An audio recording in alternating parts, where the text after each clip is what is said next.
우리 말씀을 보겠습니다. 우리 말씀은 천국 비유 보도록 하겠습니다. 마태복음 13장 44절의 말씀을 보도록 하겠습니다. 천국은 마치 밭에 감추인 보화와 같으니 사람이 이를 발견한 후 숨겨두고 기뻐하며 돌아가서 자기의 소유를 다 팔아 그 밭을 사느니라. 아멘. 오늘 제목을 가지고 감추인 보화를 발견하는 기쁨, 소유하는 행복, 감추인 보화를 발견하는 기쁨, 소유하는 행복이라는 제목으로 같이 은혜를 나누기를 원합니다. 여러분은 여러분의 인생에 가장 소중한 보물을 발견하셨는지요? 여러분의 인생에 가장 귀중한 보물이 무엇인지요? 그리고 지금도 그 귀한 보물을 간직하고 계시는지요? 어떤 분에게는 가장 귀한 보물이 지금까지 모은 재산일 수도 있습니다. 어떤 분에게는 지금까지 주변 사람들에게 쌓은 덕일 수도 있을 것입니다. 어떤 분에게는 애지중지 키운 자식일 수도 있을 것입니다. 어떤 분에게는 가족이 가장 소중한 보물일 수 있습니다. 보물과 같은 재산을 더 많이 모으기 위해서, 그것을 유지하기 위해서 지금도 헌신적으로 일하는 사람도 있을 것입니다. 자녀가 가장 소중한 보물이기 때문에 자녀들을 위해서 많은 시간과 돈을 쓰는 부모도 있을 것입니다. 가족을 가장 귀한 보물로 여기기 때문에 가족을 위해서 시간과 에너지와 돈을 사용하는 분들도 계실 것입니다. 우리 모두는 자신이 가장 소중히 여기는 것을 위해서 헌신하고 모든 것을 투자하는 경향이 있습니다. 정말 여러분에게 가장 귀한 보물은 무엇인지요? 지금까지 살아오면서 그 값진 보물을 발견해 본 적이 있는지요? 그 귀한 보물이 어떤 분에게는 책일 수도 있을 것입니다. 그 귀한 보물이 어떤 분에게는 지금 만난 배우자일 수도 있을 것입니다. 그 귀한 보물이 꿈일 수도 있겠죠. 아직은 성취되지 않았지만 언젠가는 이루어질 것이라는 이 꿈이 보물과 같이 귀하게 여기는 사람도 있을 것입니다. 어떤 분에게는 친구일 수 있죠. 보물처럼 귀한 친구일 수도 있습니다. 어떤 분에게는 사업일 수 있죠. 이 비즈니스가 내가 어떻게 이런 비즈니스를 맡아서 하게 되나 귀한 보물이라고 생각하는 분들도 계실 것입니다. 오늘 본문에서 예수님께서는 가장 귀한 보물을 언급하십니다. 보화를 언급하십니다. 그게 뭡니까? 천국이라고 말씀하십니다. 이 보화는 숨겨진 것, 감추인 것이라고 말씀하십니다. 그 감추어진 보화를 찾는 사람은 크게 기뻐하고 그 보화를 얻기 위해서 모든 것을 다 바쳐서 그 보화를 산다라고 말을 하고 있습니다. 이 비유를 통해서 천국에 대해서 세 가지를 같이 나누기를 원합니다. 첫째, 천국의 가치는 감추어진 보화라고 말하고 있습니다. 44절 상반절의 말씀을 보게 되면 천국은 마치 밭에 감추인 보화와 같으니, 밭에 감추어진 보화와 같다라고 말하고 있어요. 천국은 보화예요. 귀중한 보화입니다. 그런데 감추어져 있대요. 밭에 감추어진 보화와 같다라고 말씀하고 있어요. 천국은 숨겨진 보물입니다. 천국의 가치는 쉽게 보이지 않아요. 누구나 쉽게 찾을 수 있는 것이 아닙니다. 그래서 많은 사람들은요, 천국이 없다라고 생각을 해요. 숨겨져 있기 때문에. 심지어는 교회를 다니는 사람들조차도, 함께 예배하는 사람들조차도요, 이 천국의 기쁨, 이 천국의 행복을 아직 발견하지 못할 수도 있는 것입니다. 천국의 가치나 기쁨이나 행복은 모두에게 당연히 주어지는 것이 아니라고 말씀하세요. 발견해야 된다는 거예요. 찾아야 된다는 거죠. 어릴 적에 보물찾기 해본 적이 있을 것입니다. 지금도 야외 예배 가서 이 게임으로서 보물찾기 하면 참 즐거워하시잖아요. 보물찾기 시작하면은 모든 사람들이 두 눈 부릅뜨고 열심히 찾으러 다닙니다. 어른이나 아이나 할 것 없이 여기에 보물이 있다라고 말을 하면 다 그곳으로 모여서요, 얼마나 열심히 찾는지 모릅니다. 혹시 살면서 내 가정에 이 귀한 보물이 숨겨져 있다라고 생각하면서 열심히 가정 안에서 보물 찾듯 가정생활을 하고 계시는지요? 혹시 내 일터나 직장 안에 이 귀한 보물이 숨겨져 있다라고 생각하시면서 보물을 찾듯이 열심히 일을 하고 계시는지요? 혹시 세교회 안에 영적인 보화가 숨겨져 있다라고 생각하시면서 영적 보화를 찾듯이 열심히 예배하고 기도하고 배우고 섬기고 있는지요? 반드시 찾게 될 줄 믿습니다. 천국은 보이지 않는 것입니다. 신앙생활의 기쁨은 보이지 않는 천국을 찾아가는 과정인 것입니다.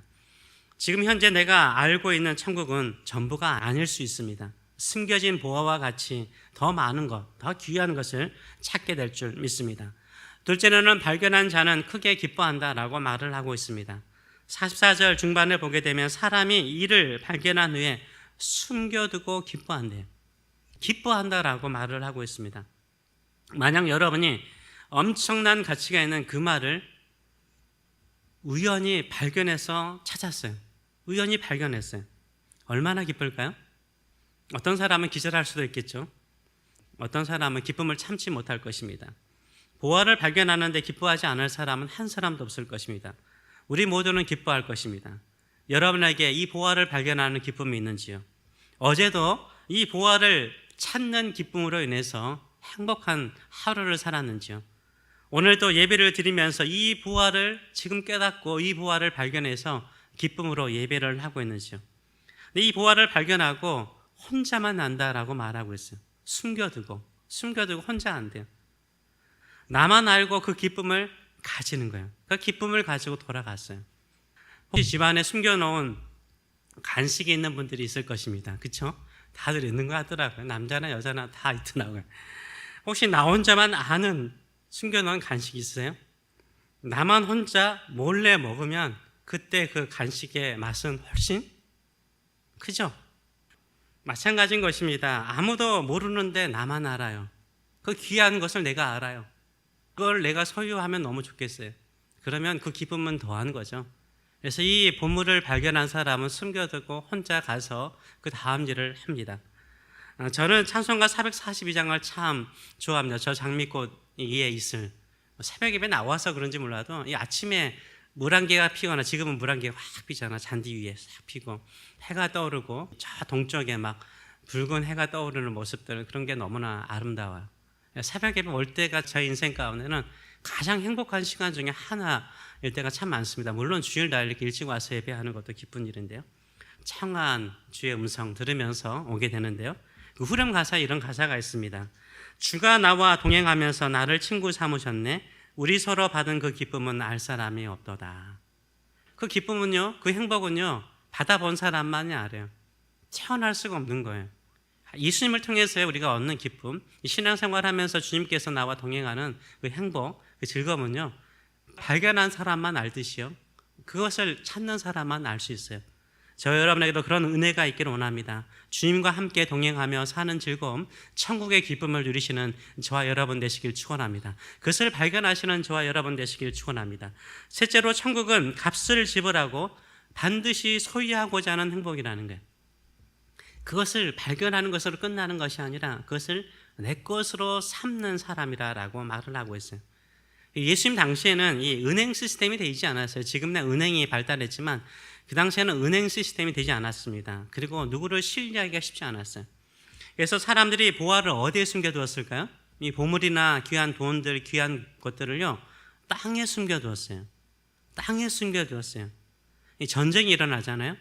보물을 숨겨야 되잖아요. 또 강도들이 큰 집에 살면 들어와서 빼앗아갈 수 있죠. 창고에 둘 수 없잖아요. 그 당시에 뭐 금고도 발달하지 않았으니까. 그 유업 속에서 소중한 재산을 지키기 위해서는요, 이 보화를 땅에 숨겨두는 경향들이 참 많았습니다. 그러다가 전쟁으로 죽어버렸어요. 갑작스러운 사고로 죽어버렸어요. 뭐 지금에 다 발견할 수 있지만 옛날에는 찾을 수가 없잖아요. 갑작스럽게 사고로 죽었어요. 또 전쟁이나 아니면 다른 일로 인해서 타국에 포로로 끌려가 버렸어요. 갑작스러운 어떤 일이 일어났어요. 보물은 숨겨놨는데 아무도 몰라요. 그러면 이것을 발견하는 사람이 주인이 되는 거죠. 이 비유에 나오는 이 사람이요, 보화가 숨겨진 밭을 사잖아요. 산 것을 보게 되면 이 땅이 본인의 땅이 아니에요. 본인의 밭이 아니었습니다. 처음에는 자신의 땅이 아니었어요. 이 남의 밭이었습니다. 한마디로 말해서 다른 사람의 밭을 소작농으로, 그렇죠? 소작농으로 기경하여서 농사하던 일꾼이었습니다. 근데 그 밭에 보화를 발견한 거예요. 그리고 무엇을 사죠? 이 보화를 사는 것이 아니라 그 보화가 있는 밭을 사요. 그렇죠? 밭을 사요. 보화가 숨겨진 밭을 삽니다. 왜냐하면 밭의 소유주가 그 밭에 있는 보화의 소유주가 되기 때문인 거죠. 그래서 그 밭을 사요. 근데 어떻게 사죠? 자신의 소유를 다 팔아요. 자기가 가지고 있는 모든 것을 다 팔아요. 그 밭을 샀다라고 말해요. 44절 하반절의 말씀을 보게 되면 돌아가서 자기의 소유를 다 팔아. 자기가 가지고 있는 모든 것을 다 팔아서 그 밭을 샀어요. 다 팔아서 샀어요. 그래서 자신이 가지고 있는 모든 재산을 다 투자해서 그 밭을 삽니다. 보화가 숨겨진 밭의 원래의 소유주는요, 그 밭에 보물이 있는 것을 전혀 모르죠. 왜냐하면 판 것 보면은 거기에 보화가 있다는 것을 전혀 모르는 사람이에요. 그래서 밭의 원주인은 보화의 주인이 아니에요. 아닌 거예요. 아니고 또 몰라요. 그런데 소장하러 갔던 사람이 거기에서 보화를 발견한 거예요. 원래의 주인은요, 그 밭이 자신이 직접 기경할 가치가 있는 밭이라고 생각하지 않았기 때문에 소작으로 줘버린 거예요. 그러나 보화를 발견하는 사람은 소작할 정도로 가난한 사람이었어요. 가난한 사람이었어요. 그러나 자신의 전 재산을 팔아서요, 그 땅을 사요. 왜요? 그 밭에 보화가 있기 때문인 것이었어요. 자신의 전 재산을 투자해서 그 밭을 삽니다. 천국의 가치를 발견하는 사람은요, 자기의 모든 것을 다 바쳐 삽니다. 그 사람이 바로 사도 바울이었고, 우리가 지난 금요일에 봤던 사도 바울이고 베드로이고요, 예수님의 제자들이었어요. 자신의 인생을 다 바쳐도 자기가 발견한, 예수 그리스도를 통해서 발견한 그 부활을 얻는 것이 더 소중하기 때문에 자신의 인생의 모든 것을 바친 사람들이 성경의 인물이라는 것을 알 수 있습니다. 그렇다면 밭이 무엇이고 보화는 무엇일까요? 다양하게 해석을 할 수 있겠죠. 보화는 천국의 주인이신 예수님일 수 있습니다. 또한 보화는 천국에 숨겨진 가치들, 그렇죠? 하나님의 나라가 임하면은 천국의 기쁨이 있고 천국의 행복이 있고 또 자유함이 있잖아요. 반드시 구원받는다는 구원의 확신이 있고, 그 다음에 하나님께서 이 천국을 이루는 인생으로 만들어 주신다는 그 약속을 붙들고 살아가는, 그 약속의 사람으로서 살아가는 이 즐거움이 있잖아요. 하나님의 일하시는 그 즐거움을 누릴 수 있는 내적인 풍요가 있습니다. 이런 보화를 숨겨둔 밭이 우리의 일상일 수도 있고요, 우리의 삶일 수도 있습니다. 많은 사람들은 원래의 주인처럼요, 정말로 그 밭이, 그 보화가 숨겨진 밭을요, 가볍게 여기는 경향이 있어요. 교회 생활하면서도 마찬가지죠. 이 천국의 보화가 숨겨져 있어요. 근데 그것을 가볍게 여기는 사람들이 많을 때가 많아요. 그거 밭이요, 예배일 수도 있잖아요. 그렇죠? 예배일 수도 있습니다. 예배 안에서 천국의 보화를 발견하셨는지요? 누구에게도 표현할 수 없는 천국의 기쁨과 그 행복을요, 예배 속에서 발견한 사람은요, 자신의 인생을 바쳐서 예배하는 사람이 되죠. 그러겠죠? 그 밭이 기도일 수도 있습니다. 기도 안에서 천국의 부활을 발견했어요. 기도의 응답, 하나님의 임재, 하나님의 동행, 하나님이 주시는 확신, 이 천국의 부활을 발견했어요. 그럼 그 사람은 어떻게 되죠? 자신의 인생을 다 바쳐서요, 기도하는 사람으로 살아가요. 그 안에서 부활을 발견했기 때문인 거죠. 어떤 사람은 하나님의 말씀일 수도 있죠. 성경을 읽으면 읽을수록 그 안에서 지혜와 지식을 얻어요. 그러면요, 자신의 인생을 바쳐서 성경을 읽고 묵상하고 그 말씀대로 실천하면서 보화를 캐내는 인생이 되는 줄 믿습니다. 어떤 사람은 예수님께서 명령하신 전도, 지상 명령에 순종하는 사람일 수도 있습니다. 전도하면 전도할수록요, 기쁨이 넘치는 거, 한 영혼을 구원하는 즐거움, 한 영혼이 교회로 와서 거기에서 변화되어서 새로운 인생을 살아가는 모습을 보면서요, 이루 말할 수 없는 기쁨이 있어요. 행복이 있어요. 이런 사람은 한평생 전도하는 일에 힘쓸 수 있는 거죠. 보화는요, 있지만 그 보화에 숨겨진 밭이 있는 거예요. 그 밭이 예배일 수도 있고요, 기도일 수도 있고요, 그 밭이 전도일 수도 있고요, 그 밭이 선교일 수도 있고요, 그 밭이요, 우리가 일상의 삶일 수도 있고요. 그 안에 하나님의 보화가 숨겨져 있다라는 믿음을 가지고 살아가시는 저와 여러분 되시길 축원합니다. 하나님의 나라의 천국의 가치를 발견하고 자신의 인생을 들이시는 저와 여러분 되시길 축원합니다. 우리 모든 사람들은 다 열심히 신앙생활을 하려고 합니다. 그러나 정말로 여러분은 그 보화를 발견하였는지요?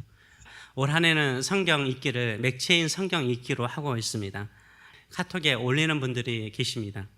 개인적으로 물론 읽고 있는 분 제가 알고 있습니다. 개인적으로 그 흐름을 다 따라가지는 못하지만, 올리지도 못하지만 그래서 꾸준히 성경을 읽고 있는 사람이 있는 것을 알고 있습니다. 교회가 또 하자 그러면 이 순종하는 것도요, 겸손이라고 저는 생각을 해요. 같이 하자라고 하면 같이 따라와 주는 것이 순종이죠. 순종이 교회를 살아가는 사람이라고 생각을 합니다. 하나님은 순종하는 사람을 책임지세요. 그렇죠? 저도 이렇게 사역을 하면서 내가 봐도, 내가 이걸 이렇게 말을 해도 내가 좀 틀렸다라고, 내가 너무 힘들게 부탁했다라고 생각할 때가 있어요. 근데 그 순종하잖아요.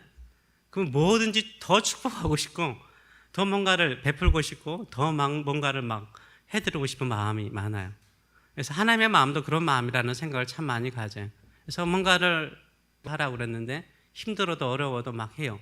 그러면 얼마나 기쁜지 모릅니다. 순종은 결국 하나님께 축복을 받는 비결이라고 생각을 합니다. 그런데 이 맥체인 성경 읽기 카톡에 여러분도 계시겠지만 거기에 딱 두 분이 하십니다. 두 분이 하고 계시는데 거의 빠짐없이 두 분이 하시는데 그중에 한 분은 지난 3주 동안 해외에 나가셨으면 한국하고 일본에 가셔서 못 하셨습니다. 근데 이 맥체인 성경 읽기까지 또 해보는데 힘들어요. 한 본문을 쭉 4장씩 읽거나 5장 읽으면 편한데 이게 구약 2장, 신약 2장, 그 다른 본문을 읽어야 되니까 얼마나 번거로운지 몰라요. 이게 표시하고 계속 왔다 갔다 녹음하는 게 보통 일이 아니더라고요. 귀찮더라고요. 제 생각에는 딱 그 생각이 있었어요. 아, 그분은 3주 동안 계속 안 하시더라고요. 그래서 이제는 못 따라올 거다. 이런 생각을 제가 개인적으로 했습니다. 근데 지난주와 이번 주에요. 그것을 다 따라서 녹음해서 올리더라고요. 놀랐어요. 저는 그분은 이 하나님의 말씀 안에서 보화를 발견한 사람이라고 생각하고 반드시 하나님의 감추인 보화를 발견할 것이라고 생각합니다. 우리의 인생의 삶에도 마찬가지인 것 같아요. 전 재산을 다 판다는 것은 전 인생을 드리는 것과 같은 거거든요. 자기 인생이에요. 내가 주님 부르시고 주님 갈 때까지 내 전 재산을 다 팔아서 그것을 사는 것처럼요. 저와 여러분이 꾸준히 하는 게 뭐예요? 정말 그것이 귀하기 때문에 꾸준히 일구는 밭이 어디이신지 한 번쯤은 생각해 보셨으면 좋겠습니다. 그 천국이 숨겨진 그 밭을 발견하시고 그 천국이 주는 기쁨을 가지고 살아가시는 저와 여러분 되시길 축원합니다. 세교회는 반드시 여기에 저는 보화가 있다라고 확신해요. 왜냐하면 약하기 때문이에요. 작기 때문이에요. 하나님의 일은요, 큰 데 있지 않아요. 큰 데 있지 않아요. 작은 데 있는 거예요. 인간의 힘으로 할 수 없는데 하나님의 역사가 일어나는 거예요. 그래서 저는 세교회 안에 있는 보화 저는 발견했어요. 약한 성도들의 모습 바라보면서 하나님이 일하신다라고 생각을 해요. 일하기 때문에 약한 자들, 연약한 자들, 부족한 자들 모아놓고 하나님이 일하신다. 나중에는 이건 다 하나님이 하셨습니다. 찬송하도록 만들기 위해서 하나님께서 하신다고 생각을 해요. 우리의 밭이요, 소작농처럼 우리가 가난할 수 있어요. 우리 교회가 가난할 수 있습니다. 그러나 여기에 뭐가 있어요? 보화가 있는 줄 믿습니다. 아멘, 아멘. 보화가 있는 줄 믿습니다. 보물이 있는 줄 믿습니다. 믿음으로 섬기고 믿음으로 기도하고 믿음으로 충성할 때 그 보화를 발견하고 그 보화를 주시는 하나님의 은혜를 찬송하며 나가시는 저와 여러분 되시길 축원합니다. 기도하겠습니다. 살아계신 하나님 아버지 은혜를 감사드립니다. 우리가 예수님을 만나고 난 다음에 얼마나 기뻤는지 모릅니다. 내가 하나님의 백성, 천국 백성 된 것이 얼마나 기뻤는지 모릅니다. 나의 모든 죄를 다 씻어주시고 천국 백성 삼으신 그 은혜, 그 감격, 그 기쁨은 이루 말할 수 없었기 때문에 하루를 살더라도 기쁨이 넘쳤고 걸어가더라도 뛰듯이 걸어가는 즐거움이 있었습니다. 이제는 더 큰 보화를 발견하기를 원합니다. 천국의 기쁨을 누리기를 원합니다. 하나님 섬기는 이 행복을 누리는 삶 되기를 원합니다. 나의 일생을 다 바쳐서라도 그 보화를 내 것으로 반드시 삼아서 주변 사람들에게 나누어주는 인생들 될 수 있도록 축복하여 주시옵소서. 오늘도 예배드리는 성도들의 마음속에 천국의 행복과 기쁨을 주시옵소서. 일상의 삶 속에서 천국의 보화를 발견하듯이 일할 때 하나님께 영광 돌리는 인생들 될 수 있도록 축복하여 주시옵소서. 감사드리며 예수님의 이름으로 기도하옵나이다. 아멘.